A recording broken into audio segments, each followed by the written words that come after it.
This is a restored B-17G bomber. It was the workhorse of the 8th Air Force in the European theater of operation. Over 13,000 of these babies were built. It bristled with 13 50 caliber Browning machine guns that were located throughout this ship to defend it against enemy fighters that swarmed over her during her bombing missions. The plane carried 6,000 pounds of bombs and had a range of 2,000 miles, which was plenty to get it to its targets over Nazi Germany and back to its base in England. In fact, these planes, these B-17s, dropped over 640,000 tons of bombs over Europe during World War II. Yet with all its defensive armament, the mighty 8th Air Force lost over 4,700 of these planes during the war. These planes were not fast. In fact, they were almost like a sitting duck in the sky, easy targets for German flak guns. In fact, the 486th Bomb Group had an 18% loss rate, which made it statistically impossible for a pilot and crew to survive its requisite 25 missions. Against all odds is the story of one man, one pilot who survived 25 missions over Germany and came home to talk about it. He also won the Distinguished Flying Cross for his bravery over the skies of Germany. Ray, how are you today? Fine, Rich. Good to see you. Thank you. Good to see you. A long time. Yeah, it's been a while. What do you say we go inside the ship? I'd love to. It's been a long time, Oh, too. great. Come on. I found my way. I think I can do it better this way. You need a hand. I'll grab you. Well, see, I did it once, and I know. There you go. Think of how many times you did that when you were in the service. I could do it in a flea. I could just jump all over the place. Well, neither of us are in our 20s anymore. Exactly. Fine. So Ray, how does it feel to be back inside the cockpit of a B-17G again? Well, it's like visiting an old pal, you know? Yeah. It did its job and got me home safely. That's the thing that really impressed me most, the durability of the plane. And you know, one thing I was thinking in the past, they give a lot of credit to the plane and all, but what about the workers who constructed this beautiful airplane? Sure. It's so solid. It could lose half the functions. The tail could almost come off, and still get you home. And many times, I'm sure people who are flying are saying, "Boy, what a beautiful airplane!"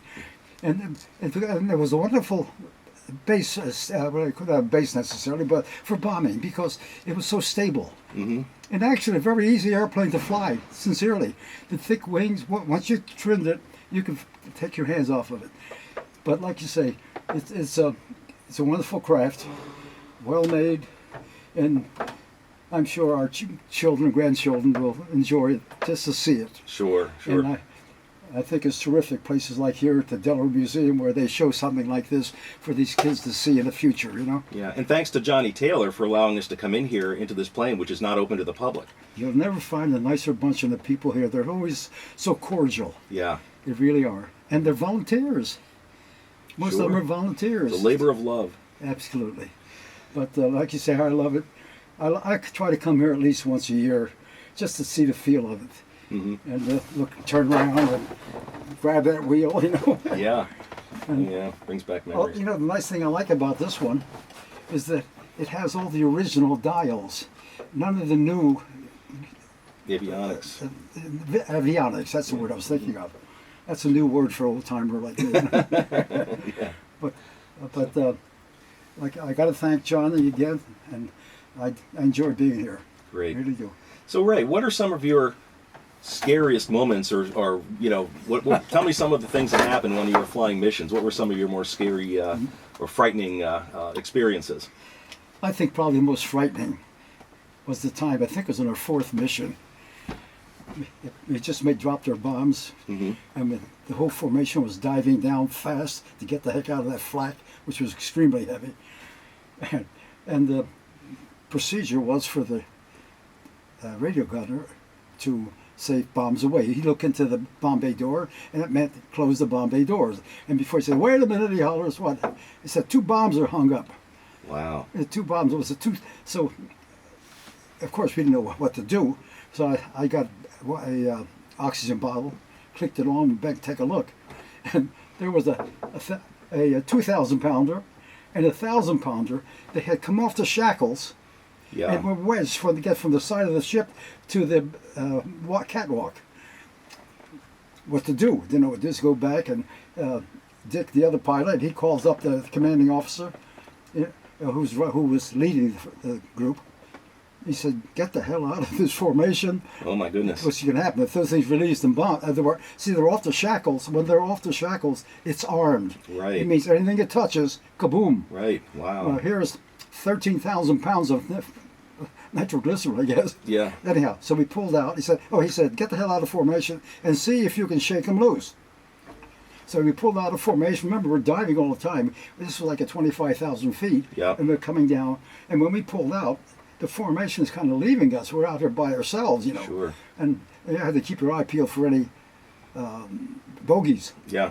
Anyhow, we got out there and we did everything. As a matter of fact, hit the column, pulled it, shook the airplane. It wouldn't come down. Wow. So I said, "Let me go back there and take a look." So I grabbed what they call an oxygen bottle. It's a walk-around bottle you clamp on here. Okay. So that you can walk around at the high altitudes where the oxygen is so thin, but you die, you know. Yeah. So I go back and look, and sure enough, there's this 2,000 pounder wedged with a 1,000 pounder against there. So I come back. So the one thing we could do is to go out and say, "Let's see if the radio man can kick it out." Kick it with his feet. Because he was a much taller guy. Okay. And thin. Because let me say, you see the little catwalk on this. Yeah. So you hang on. So he did this. He goes out there, kicks it. All of a sudden, you can feel the airplane go up because it lost 3,000 pounds, you know. Yeah, And sure. he just bombs away. Oh, my goodness. And well, that was the most frightening, of course. Wow. I can't imagine that because the catwalk back there is about 6 inches wide. And that's how you walk across the bomb bay. But you know what? At the time, you're more agile. Yeah. Now, I noticed in my old age, I had trouble getting across there. Yeah, I had trouble too, and I'm not as old as you. And but you were able to get in and out of this plane like like it was 1940s. Well, I know, but what I recall mostly, like I noticed when they come in here, they got a ladder for us to come here and walk on. Yeah. Where we used to get on, there's a little door here. I could grab it and go shoo with my feet and jump into it. Sure. When you're in your 20s, I guess you can do that kind of stuff. Yes. So Yeah. another question: what are some of your better memories of the war in those times? Well, of the times, of course, meeting my wife. You know, I was going to go in P-51s fighters, but Yes. I became a bomber pilot. That was kind of I wouldn't say a slap in the face, a disappointment. Mm-hmm. And fortunately, my training for B-17 was where I met my wife, Yeah. and that changed my whole life. Mm-hmm. And like I say, if life gives you a lemon, make lemonade. There So you that go. lemon, and I always wanted to go back to P-51s. Yeah.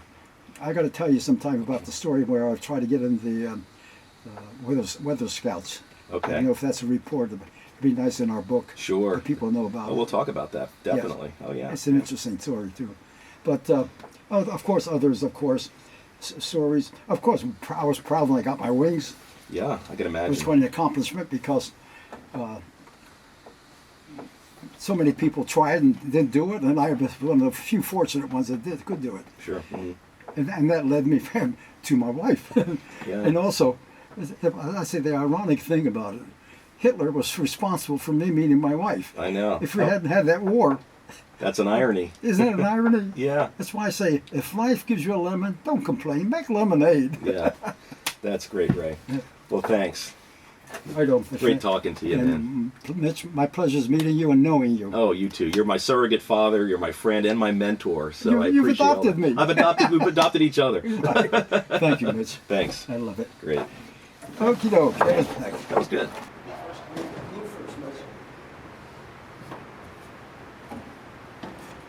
Wow. Huh.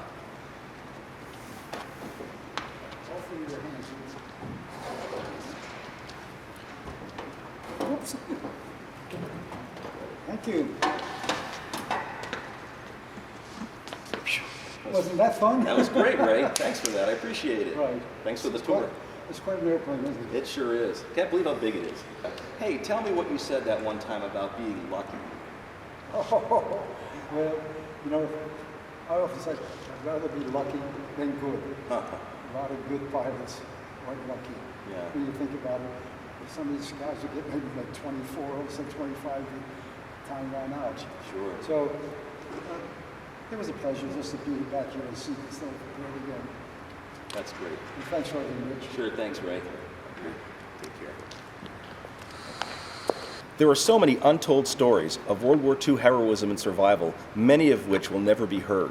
Our World War II veterans are dying at a rate of 740 per day, according to the Veterans Administration.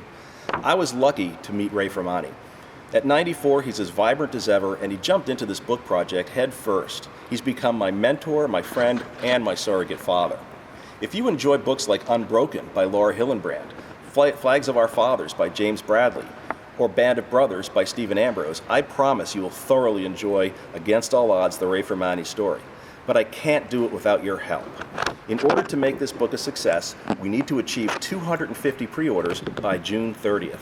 If we do that, we'll attract publishers, and those publishers will get this book into your hands. So please take the time to read our Facebook page, visit it. It's called Against All Odds, the Ray Firmani Story. Take a look at publishizer.com and order a copy. There'll be $20 for paperback copy, and I guarantee you won't be disappointed.